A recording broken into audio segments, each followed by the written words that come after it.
Halo para pemirsa sekalian, selamat datang di acara podcast PTS dengan nama Ruang Intai atau Ruangan Indonesia Taiwan. Ini adalah tayangan perdana kami ya, tayangan perdana kita pertama yang akan dipandu oleh saya Jonathan dan rekan saya Santina. Nah, topik pembicaraan kali ini adalah berkaitan dengan masalah pelecehan seksual yang lebih dikenal dengan hashtag #MeToo. Nah, mungkin istilah hashtag #MeToo ini ada yang belum tahu. Saya akan meminta rekan saya untuk menjelaskan lebih lanjut apa itu artinya hashtag #MeToo dan apa makna hashtag #MeToo itu. Ya, oke. Silakan. Oke, hashtag #MeToo itu ataupun tagar MeToo itu dikenal sebagai gerakan MeToo atau MeToo Movement atau dalam bahasa Indonesianya itu adalah saya juga atau aku juga ya. Ini adalah gerakan sosial untuk mengekspos dan memprotes kekerasan yang berbasis gender, pelecehan seksual dan penyerangan seksual. Ya ini mungkin diekspos melalui media sosial ya, soalnya ini merupakan sebuah hal yang baru. Tagar MeToo itu kan biasa kan bentuknya seperti pagar, terus ME dan T yang huruf besar OO gitu. Gerakan ini awal mulanya berasal dari Amerika. Iya. Gerakan ini berasal dari Amerika itu pada tahun 2006, udah lama juga sebenarnya. Yaitu waktu itu ada seorang bernama Tarana Burke yang menggunakan frase MeToo di platform jejaring sosial waktu itu namanya MySpace. MySpace, oke. Iya. Tapi ini kemudian marak kembali ya. Soalnya waktu itu sudah agak reda, nggak begitu hot ya, nggak begitu viral, tapi kembali viral pada tahun 2017. Ya, tepatnya Oktober 2017 karena ada seorang sutradara yang banyak melakukan pelecehan seksual ataupun sampai kekerasan seksual kepada banyak artis ya. Mungkin ini ada yang pernah dengar namanya. Ya, namanya Harvey Weinstein. Ya, karena ini makanya adanya Weinstein Effect, adanya efek ini, jadi terakhir ya dia juga dipidana sebenarnya 23 tahun. 23 tahun. Nah, udah lama ya. Kemudian beberapa waktu lalu mungkin ada teman-teman yang pernah mendengar masalah kasus pelecehan seksual di kalangan selebritis maupun dunia politik Taiwan. Iya, waktu itu. Cuman sayangnya untuk kasus PMI itu sepertinya belum pernah diungkit ya. Iya. Mungkin Santina pernah dengar? Kalau kasus PMI saya cuma dengar dari temen ya, tapi sebenarnya kalau mau kasus di PMI itu mau diangkat biasanya orang Indonesia ya mau sampai kekerasan dari seksual. Dari korbannya sendiri itu enggan. Ya, enggan. Mau dibilang itu maksudnya konsepnya mereka pelecehan seksual itu kurang bagus, maksudnya mereka mau maju sampai kekerasan seksual, sampai bentuk pencabulan atau pemerkosaan baru bisa diangkat sampai ke media. Ya, tapi sebelumnya kita juga harus mengetahui kira-kira ada kasus MeToo apa saja yang di Taiwan ya kira-kira. Yang kita terkenal itu ada Xu Jiahui, sutradara terkenal gitu, yang melecehkan banyak semua anak didiknya. Terus ada lagi juga yang terkenal seperti You Seung. Mungkin ada juga ya PMI yang di Taiwan yang kenal sama You Seung. Soalnya dia itu tipenya bagus banget dan main di banyak drama yang ada di Taiwan. Juga ada yang satu lagi terkenal yang juga lumayan cakep ya, namanya Aaron Yen, ya Aaron Yen ataupun Yen Yalun ya. Dulu juga sempat kita beritakan di Warta Berita Indonesia kasus ini. Ya, satu lagi pembawa acara yang sangat terkenal itu Huang Zijiao. Ini pasti viral. Soalnya waktu itu viral banget di TV ya. Wah, pokoknya banyak banget deh. Iya. Oke. Nah, dari apa yang kami rangkap ada beberapa kategori yang termasuk pelecehan seksual ya. Salah satunya adalah sentuhan fisik yang mencakup misalnya meraba, merangkul atau memeluk secara paksa. Ini termasuk pelecehan seksual atau melanggar privasi seseorang. Kemudian ada lagi yang dinamakan segala bentuk tulisan, gambar, rekaman suara maupun video yang membuat orang lain merasa risih atau tidak nyaman. Yang lainnya lagi itu adalah isyarat atau permintaan secara terang-terangan untuk menjalin hubungan seksual. Nah, semuanya ini termasuk dalam kategori pelecehan seksual. Mungkin ada tambahan lainnya? Iya, yang kategori itu sebenarnya kalau di jenis dikategorikan ada 3 jenis lah ya, verbal, perilaku, dan visual. Yang seperti menunjukkan video porno ataupun video yang tidak senonoh itu poster porno itu juga termasuk ya. Termasuk, oke. Ya, kalau dia memperlihatkan alat kelaminnya itu Oh, juga itu lebih-lebih termasuk. lagi. Iya, tapi sekarang ada satu lagi tambahan ya, yang yaitu bagian tentang relasi kuasa atau yang bentuk otoritas. Nah, yang ini adalah mengharuskan pihak lain untuk menyetujui layanan seksual untuk sebagai sarana pertukaran keuntungan. Biasanya ini terjadi antara atasan dan bawahan Iya, di sebuah instansi perusahaan. bukan di instansi perusahaan aja, kalau di PMI itu majikan sama pekerja juga mungkin. Iya, pokoknya antara satu yang statusnya lebih tinggi dengan salah satu yang menjadi bawahannya. Iya, relasi kuasa itu sekarang juga sudah masuk ke dalam undang-undang Taiwan ya, yang barusan disahkan pada tanggal 31 Juli. Minggu lalu kalau nggak salah. Iya, minggu lalu. Oleh UN Legislatif. Jadi ada 3 undang-undang yang sudah diloloskan yang terkait dengan pencegahan pelecehan seksual. UU Kesetaraan Gender namanya. UU Kesetaraan Gender ada yang bersifat. 3 butir. Ya, ada bukan 3 butir, ada 3 undang-undang. 3 artikel gitu lah, 3 pasal. 3 undang-undang, yang satunya itu tentang sektor pendidikan. Terus pekerjaan. Kesetaraan gender dalam hal pekerjaan dan pencegahan pelecehan seksual. Yang 3 ini sudah lolos loh. Dan mulai sekarang harusnya bilang anak muda Indonesia zaman sekarang itu sudah mulai berani untuk mengungkapkannya, soalnya awalnya mereka mungkin merasakan bahwa itu adalah sebuah aib. Dan kalau diceritakan itu mungkin orang lain nggak akan percaya dan korbannya yang akan dijadikan victim pula.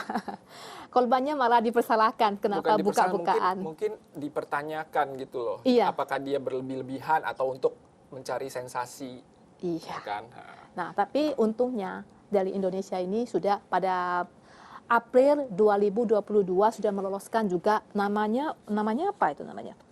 Tadi namanya meloloskan sebuah undang-undang juga yang terkait dengan pencegahan pelecehan seksual. Iya, pelecehan seksual itu lumayan banyak loh. Soalnya kalau dulu KUHP di Indonesia cuma hanya menentukan tentang kejahatan pemerkosaan dan pencabulan. Ini yang udah tingkat paling parah. Ya, tapi tingkat paling sebenarnya kasus-kasus yang di luar pemerkosaan itu malah jauh lebih banyak. Iya, itu namanya RUU Tindak Pidana Kekerasan Seksual. RUU Tindak Pidana Kekerasan Seksual. Iya, Oke, disingkat TPKS. Disingkat TPKS. Kalau ada teman-teman berminat juga bisa dicari. Tapi ngomong-ngomong kita terlalu jauh ini. Yang bagian di Indonesia itu sebenarnya pekerja migran Indonesia di Taiwan itu apakah juga mengalami kekerasan seksual ataupun pelecehan seksual? Mari kita lihat ya. Sebenarnya kita serahkan saja ke pakarnya langsung ya. Jadi kita dengar dulu sekelumit wawancara kita dengan Ibu Fajar. Ibu Fajar ini adalah pendiri Ormas Ganas, Gabungan Tenaga Kerja Bersolidaritas di Taiwan ya. Kita tanya apa kasus yang pernah ia terima dan bagaimana cara penanganannya. Kalau hanya sekedar konsultasi untuk pekerja sektor pekerja migran ya, baik sektor formal atau informal, itu kita bisa kalkulasikan dalam 1 minggu itu bisa 2 atau 3 yang terjadi seperti itu. Ini yang berani untuk konsultasi, belum di luar sana kita tidak tahu ya, kita hanya menghitung yang sudah masuk saja. Dalam 1 minggu 2 sampai 3 kasus yang masuk. Yang terparah tentunya sudah benar-benar terjadi, sudah pemerkosaan ya, ini kasarnya seperti itu. Tapi kalau untuk percobaan ataupun pelecehan seksual dalam masa yang seperti mengirimkan gambar-gambar yang nggak layak gitu kepada pekerja migran, itu yang sering terjadi seperti itu. Kalau yang untuk benar-benar terjadi ini dalam beberapa bulan paling hanya 1 kali saja. Oke, tadi kita sudah dengar beberapa sekelumit perkataan tentang kasus pelecehan seksual oleh Ibu Fajar. Nah, kemudian apa kira-kira reaksi dan cara penanganan oleh PMI saat mendapatkan kekerasan seksual atau pelecehan seksual?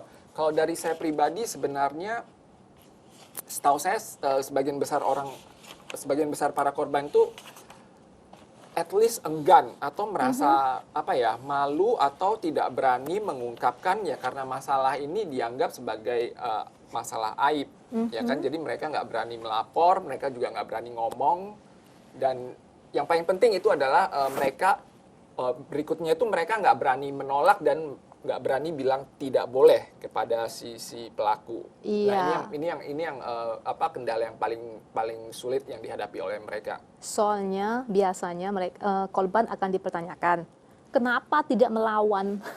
Kenapa tidak melawan? Kalau iya kan sering kan kita mendengar kalau kenapa mau Kenapa pakaian kamu seperti diam? itu? Kenapa kamu berpakaian buka-bukaan gitu? Padahal kan enggak juga kan kadang-kadang kan. Kalau kenapa kamu tidak melawan, bayangkan ya orang yang dalam keadaan begitu mendadak gitu kan, pasti kosong itu pikirannya. Apalagi dia orang asing di luar negeri, jadi semuanya itu dia masih belum fasih. Iya, Dia dan juga nggak tahu mungkin harus melapor ke siapa gitu loh. iya, mereka itu pasti awalnya kan pasti merasa kaget gitu, merasa kok dia begitu, atau memang budaya sininya begitu. Terus direcehkan sedikit mungkin disenggol atau gimana, dia mungkin nggak hati-hati. Tapi kalau sudah keselingan, harusnya iya. sudah kita ada insting sendiri ya. Kalau dia memang sudah satu kali, dua kali, tiga kali disengaja berulang-ulang kan, harusnya kita sudah ada Kalau istilahnya silagat itu. cuman apa nggak sengaja Firasat. menyenggol atau memegang itu mungkin untuk kayak majikan dengan TKI itu kan pasti setidaknya ya tidak bisa Dipertanyakan atau disalahkan. Heeh. Tapi kalau sudah berkali-kali, Tapi kalau berulang misalkan kali, tindakan ini sudah berulang kali, nah seharusnya dari teman-teman sendiri sudah harus meningkatkan kewaspadaan gitu loh. iya, harus percaya juga sama insting Anda ya. Soalnya kalau sudah berulang-ulang itu artinya ada Ini masalah. sudah menjadi kebiasaan buruk. Iya, ya gitu harus pasti ya mungkin dia ada ngapa-ngapain. Nah, saat ini apa yang harus kita lakukan? Kita harus berani untuk say no. Kita harus tegur dengan tegas ya, katakan kepada mereka, oh jangan, itu nggak bisa, 请不要这样子. Itu harus bisa loh, 请不要这样子. Itu ngomongnya sangat penting sekali. Itu artinya kita menolak bahwa kita tidak setuju dengan apa yang dia lakukan. Oke. Itu sangat penting. Dan satunya lagi yang mungkin bilang harus berhenti ya, stop. Itu juga stop, bahasa yang bisa digunakan di Indonesia maupun di Taiwan. Soalnya stop kan artinya kan berhenti. Berhenti. Ya, minta dia berhenti itu merupakan sebuah tindakan kita yang tegas menolak apa yang bagaimana kita diperlakukan. Itu sangat penting. Oke. Nah, berikutnya untuk teman-teman yang tidak tahu, yang mungkin pernah mengalami kasus pelecehan seksual atau mungkin mengenal teman lainnya yang pernah mendapatkan perlakuan tidak senonoh dari majikannya atau teman sesamanya, itu ada beberapa saluran pengaduan. Yang pertama itu adalah langsung menuju ke agensi teman-teman masing-masing. Kemudian yang kedua itu adalah saluran khusus 24 jam yang dibuka oleh Biro Ketenagakerjaan. Itu 1955. Jadi saluran 24 jam, teman-teman bisa langsung menelpon ke sana.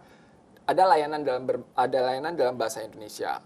Oke, kemudian instansi berikutnya itu adalah KDI Taipei, Kantor Dagang dan Ekonomi Indonesia di Taipei. Ada satu divisi untuk menampung masalah atau kasus dari PMI. Tapi saya nggak tahu apakah kasus termasuk pelecehan seksual atau tidak itu. Tapi setidaknya kita bisa merespons ke mereka.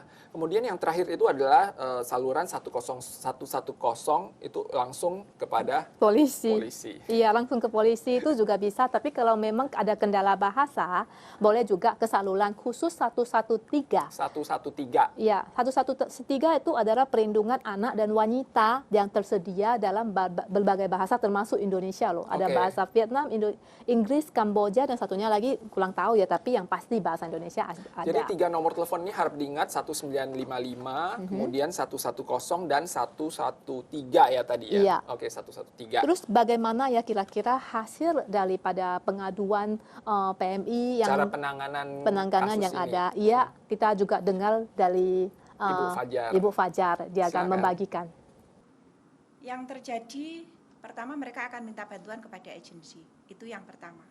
Yang ketiganya, yang kemudian biasanya mereka akan lanjut ke 1955. Dan kalau dari mereka itu tidak ada respon ya, sorry, karena terkadang untuk pelaporan ke 1955 tanpa ada pendampingan, itu juga sangat riskan seperti yang terjadi pada beberapa teman kami yang lalu. Ya, dan kemudian mereka akan melaporkan kepada organisasi, baik seperti organisasi seperti Ganas ataupun juga terhadap NGO, seperti itu. Karena kalau lapor ke 1955 ini biasanya mereka akan hubungi Depnaker, ya kan? Depnaker akan hubungi agensi akan datang konfirmasi, klarifikasi kepada pekerja migran. Yang terjadi apa? Justru intimidasi. Misalkan sampai pemulangan atau juga penghapusan bukti-bukti berupa video ataupun chattingan. Yang sebenarnya itu menjadi kunci dari permasalahan untuk nanti di akhirnya bagaimana dalam mencari solusinya, seperti itu. Tapi kalau agensi yang menangani, maka nanti akan secepatnya dihapus ataupun juga diambil oleh agensi dan berakhir dengan dipulangkan. Dan yang satu lagi yang sangat penting loh, jangan lupa untuk simpan bukti. Kalau memang benar ada kejadian pelecehan seksual atau bagaimanapun, itu kita usahakan kalau ada pakaian kita itu jangan diganti, jangan mandi dulu, jangan mau bersih-bersih ya kalau mau ketemu polisi. Soalnya kalau sudah dibersihkan, buktinya hilang. Mungkin untuk divisum kali ya? Divisum, iya, itu sangat penting sekali. Jangan menyisil, menyikat, membilas, menyiram, menyikat gigi ya dalam 24 jam. Itu sangat penting. Dan kalau memang perlu ke UGD ya, ke UGD untuk diperiksa, mana tahu kalau sebenarnya memang sampai yang paling parah. Jadi kita nggak tahu apakah ada penyakit kelamin atau enggak. Oh, penyakit menular, penyakit seksual menular. Iya, jadinya itu sangat perlu sekali. Jadi kita harus menjaga diri dan harus ada bukti. Kalau bisa, kalau memang dia ada aba-aba gitu, kalau bisa ada rekaman suara. Bagi sekarang setiap PMI pasti ada HP. memiliki HP, jadi itu bisa direkam dalam bentuk suara atau bentuk rekaman gambar, itu semua oke. Itu sangat penting sekali loh. Iya. Terus juga harus catat segala detail ya. Umpamanya kalau seandainya ada tanda-tanda tubuh daripada bagian fisik daripada orang yang maksudnya pelakunya gitu kan, juga harus diingat. Dia harus lihat dengan benar ya, dan itu harus tahu. Dan itu bisa untuk menunjukkan siapa pelakunya sebagai bukti waktu di pengadilan. Oke, jadi di atas itu yang tadi kita bicarakan itu adalah mengenai kasus pelecehan seksual oleh PMI di Taiwan. Kami harap topik ini bermanfaat bagi teman-teman sekalian dan tolong di-share kalau misalkan teman-teman merasa informasi ini penting dan berguna untuk kalangan PMI di Taiwan. Dan acara ini akan kami tayangkan di media YouTube maupun Facebook. Ya, terima kasih atas perhatiannya hari ini. Terus dukung kami ya. Iya, terima kasih. Thank you, bye-bye. Bye-bye.